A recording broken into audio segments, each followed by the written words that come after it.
Welcome to our Tuesday discussion today with Graeme Maxton, who's come to us, and it says Club of Rome behind his name, because Graeme was a member of the Club of Rome, or is a member of the Club of Rome, was a member of the Club of Rome, and was the Secretary General for quite a few years, which is an amazing position. And he's been a friend and an affiliate of the Carson Center for quite some time now, for over a year.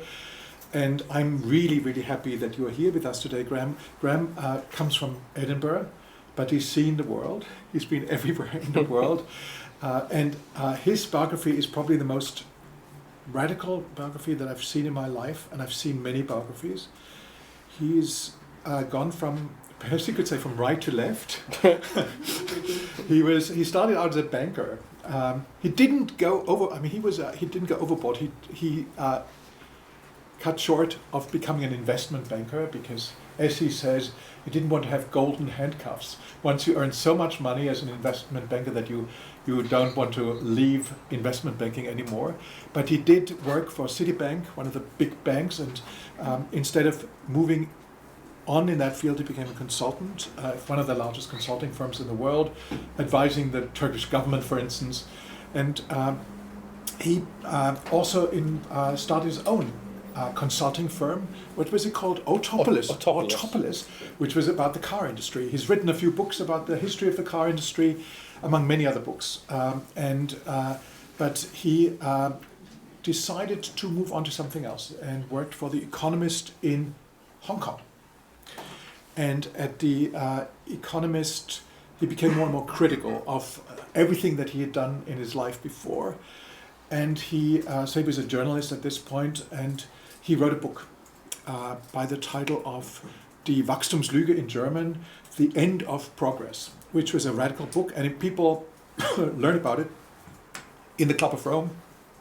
They made him a member. I'm sorry, I shouldn't eat nuts. It's nuts to eat nuts. Anyways, became a member of the Club of Rome, and he became a member of the board of the Club of Rome, and they made him the Secretary General very shortly after that. So the book came out in 2010, and because he was very critical of how the whole system worked, how the whole economic system worked in the world, they loved it, employed him from 2011 until 2019. And he left the Club of Rome. Maybe you can tell us something about that as well, because the Club of Rome was not radical enough for him anymore. Anyways, I'm really, I would love to tell you more, but I won't. I asked him to write his autobiography because it will blow you away. Here is somebody who's been a banker, a consultant, a journalist, an environmentalist, and a radical environmentalist, an author, somebody who had lunch with the Pope. So join me in welcoming Graeme Maxton. Thank you very much. I'm amazed you remembered so much of that. It's a great pleasure to be here and to have the chance to talk to you a little bit about the Club of Rome. You may find at the end of this that you feel like you've been to the zombie apocalypse that you were planning to go to this evening, and for that I apologise. The Club of Rome has a strange reputation. If you look online, you'll find that there's a lot of conspiracy theories about the Club of Rome. It's a secret organisation that's bent on global power, which has a lot of secretive conditions for membership, which is talks about population control and talks about control of the economy. Unfortunately, none of that's true. We don't control the world. We're just a bunch of people who are concerned about where the world is going. Let me talk a little bit about what the Club of Rome is, about its history, because its history is actually particularly relevant to where its views come from. About the Limits to Growth, which is a book I'm sure you all are well aware of, and which is the most famous publication of the Club of Rome, and I'll talk a little bit about the history behind that. A little bit about the organisation today, about the membership. It has got associations, it's got a big outreach programme to try and talk to younger generations now about its mission and purpose. And then I'm going to talk just a little bit at the end about what I see as the challenge and about why I left, because I think there's a a fundamental mismatch between what it's trying to achieve and what needs to be done. So it's an independent organisation which is dedicated to addressing what the club calls the problématique, which is the biggest challenges facing humanity. So it deals with everything together. I'll talk about how it was started in a few minutes, but it has always tried to take a joined up view of the world. So it looks at the environmental challenges facing humanity, so pollution, climate change, species loss. It looks at the social and political challenges, so poverty, unemployment, inequality, and about the political challenges, which includes things like nuclear war and democracy. So it tries to bring all these things together with the idea of improving planetary well-being. It's independent, and that's really important. It's not beholden to any particular political group. That makes funding particularly difficult, because as soon as you try and get funding for an organisation like this for the Secretariat, most people who want to do funding for an organisation like this have an agenda, and they want you to reflect that agenda. So funding was always an issue. We were luckily funded when I was there by a wealthy Swiss family who'd made a lot of money out of property and who wanted to put something back into society. And so we had no constraints on what we could say or do, and that was very important. The way we think, and there are only 100 members, was holistic, systemic, and long-term. And I think I'll talk a little bit at the end about this, but that's unusual. That most people are looking at individual problems. They're looking at particular problems with the climate, or with inequality, or with women's issues, or with nuclear power. But they have particular areas that they look at, and the Club of Rome looks at everything together. Interdisciplinary, so the membership is meant to be very broad in terms of its capability. Scientific, the papers that are produced are peer-reviewed, and its output, apart from meeting between the membership, is mostly publications, the reports to the Club of Rome, which are books usually, which are submitted to the club for peer review and then published with its agreement. And the most famous one of those is the Limits to Growth. I wrote one of the reports to the Club of Rome with one of the authors of Limits to Growth, called Jürgen Randers, a few years ago. It does try to promote debate, and then there's some advocacy work, but not much. We don't try to influence policy.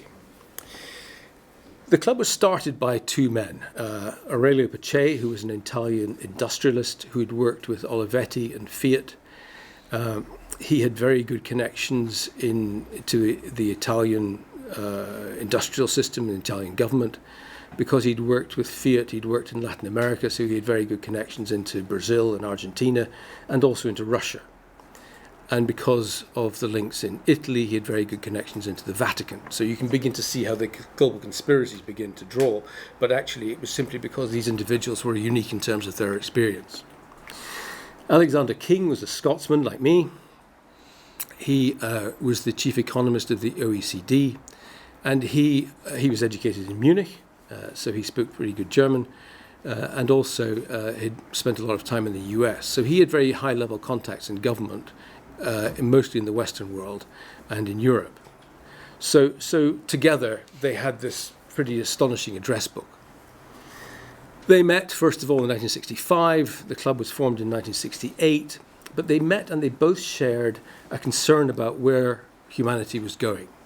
So this was at a time in the mid-60s where everything seemed optimistic and positive. There was kind of free love, and they were talking about putting a man on the moon.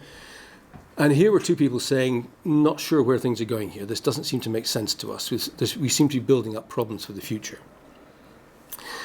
That led to a bigger group coming together, a group of 30 originally, and then the 100 coming together.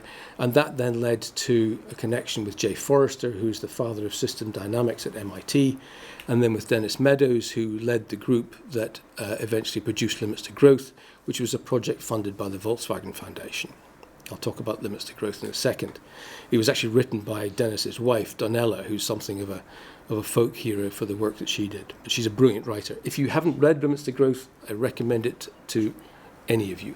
You can download the English edition for free.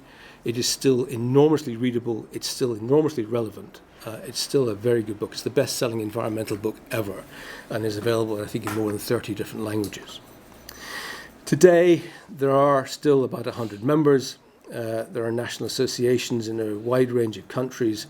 There's a variety of outreach campaigns. There's a determined effort to try and broaden the base and the contacts into particularly the developing world, the poor world, particularly in Africa right now, and developing more women membership, a higher number of women members. There also used to be an honorary membership, which was made up mostly of ex-heads of state and prime ministers and other distinguished people, which was very useful for opening doors at one point, but that's now been scrapped.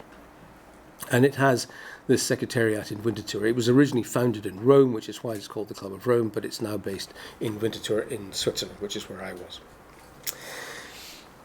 The Limits to Growth. This is the front cover of it. As I say, it's very readable. I recommend it without question. It's a very useful background to understand where we are.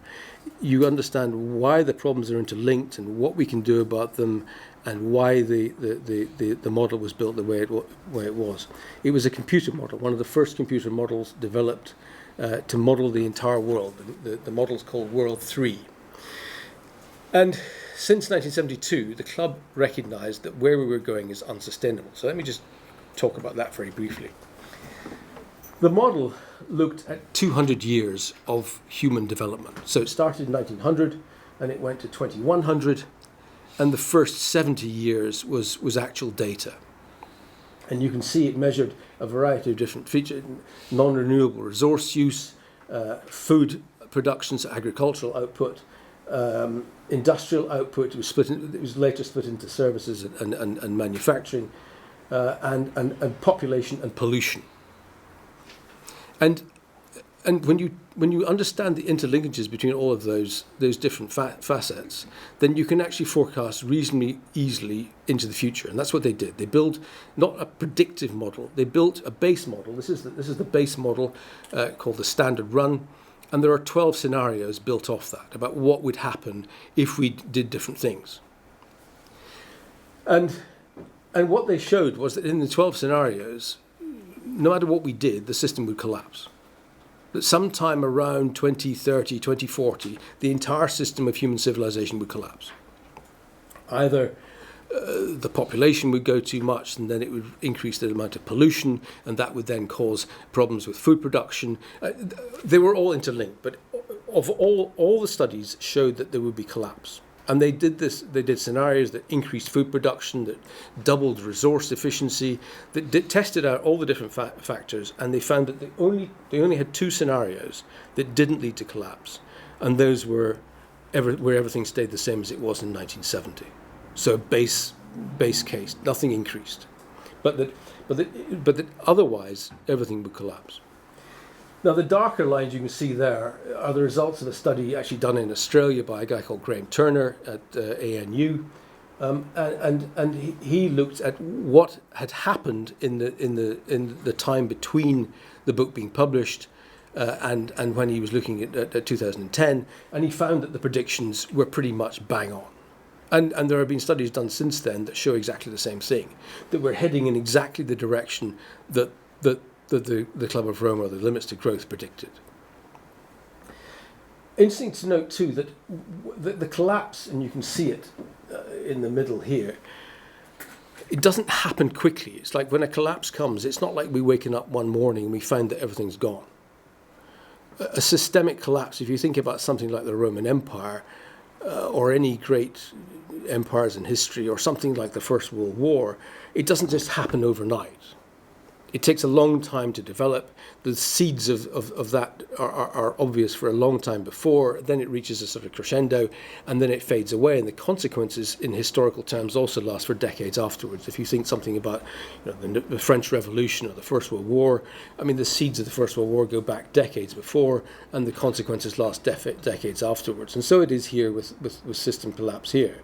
Now, I would argue that the seeds of system collapse are very visible and increasingly visible today.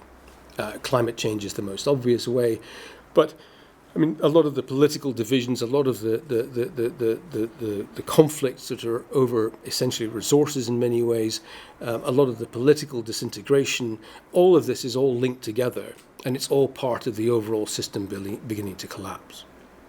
We can talk about the solutions, or perhaps the way forward later on. Dennis Meadows, who is still alive, I spoke to him last week, this is what he says about the situation today. It's too late for sustainable development. And so, I mean, a lot of us in the Club of Rome, we're still looking at sustainable development. And his view is, no, it's too late now. And he says, it's like we know there's going to be an earthquake and many buildings are going to fall down. It's just that we don't know which buildings are where. And I think that's where we are today. We knew this 50 years ago. We could have taken certain steps then, but we didn't take those steps, and so we're where we are today. And so we know that there's going to be a systemic problem. It's just we don't know how it's going to play out. But it's beginning to play out now. You can see some of the geopolitical divisions, the international relation problems that we're having, the population growth, the food problems, climate. I mean, all of it's coming together pretty much as anticipated. What does the club do today?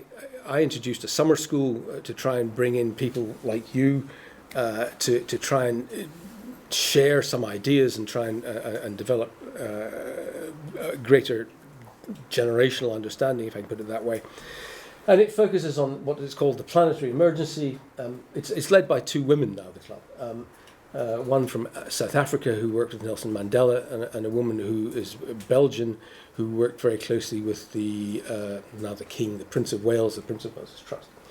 Reframing economics, that was something I started off, rethinking finance, about emerging civilizations, about youth leadership and intergenerational dialogues. And they have a big schools program. It's schools program is particularly active in Germany and very successful. And it has the 50%, which is looking at the 50% of people under the age of 30 to try and help integrate with that. So let me just talk a little bit about, and the membership today, the 100 members are mostly people who are particularly good in the environmental field. So there's the guy who did the Global Footprint Network, Matthias Wagenackl, there's the people who are behind natural capital, the people who are behind circular economy. The people that are the leaders in these areas are members of the club. Kate Rayworth, to name but a few. So, why did I leave this remarkable organisation? Because it is, I think, remarkable. And maybe I can just talk about that just briefly before we have a discussion. The time I was there, I gradually came to realise that the problems that I thought existed were more serious than I had thought when I started. That before I'd written this book about economics and about the economic problems, and I could see that the roots of a lot of the environmental problems were down to this neoliberal capitalist system, which I had, with the economist, been promoting.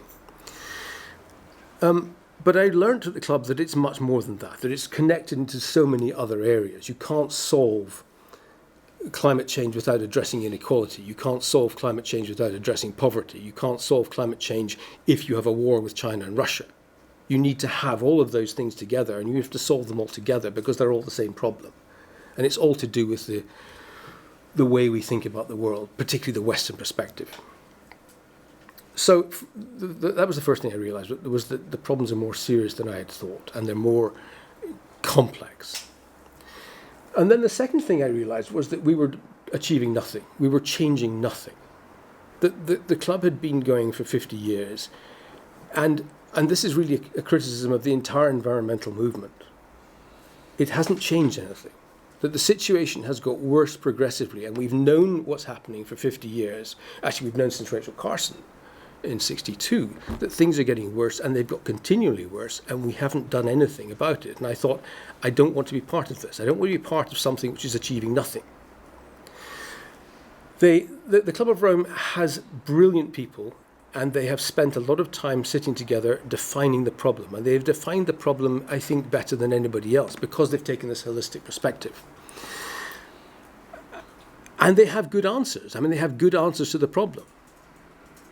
And they've thought about the problems of implementation, and they've thought about the political hurdles, and they've thought about all the challenges that are going to be involved in trying to introduce those solutions, but they haven't done anything to change it. So the situation is no better than it was. It's much worse than it was at the beginning, and the club was not doing anything. And none of the environmental movement is doing anything to actually change the system. And so that's why I left. I mean, I'd come from a background like the Economist and Citibank, where you set goals. At the end of the year, you've made your profit, you've opened a new market, you've changed the products you're designing. You do something and you hit a goal and you move on. And the environmental movement was not doing that, and the Club of Rome wasn't doing that. So I went away and I wrote some books about how frustrated I was, and then my wife got a job in Taiwan, and so we went to live in Taiwan for a year. And we got stuck there because of COVID. And so we spent 4 very happy years in Taiwan, which is a wonderful place to live. And then I came back and I came to see Christoph because I want to do a doctorate trying to understand why humanity is failing in this fundamental existential problem. And that's why I ended up here. Now, I understand now much better that that's not a very good doctoral subject because it's far too big a subject to study. But it's still the question I want to answer. So that's why I'm here and why I'm very happy to be here. Thank you.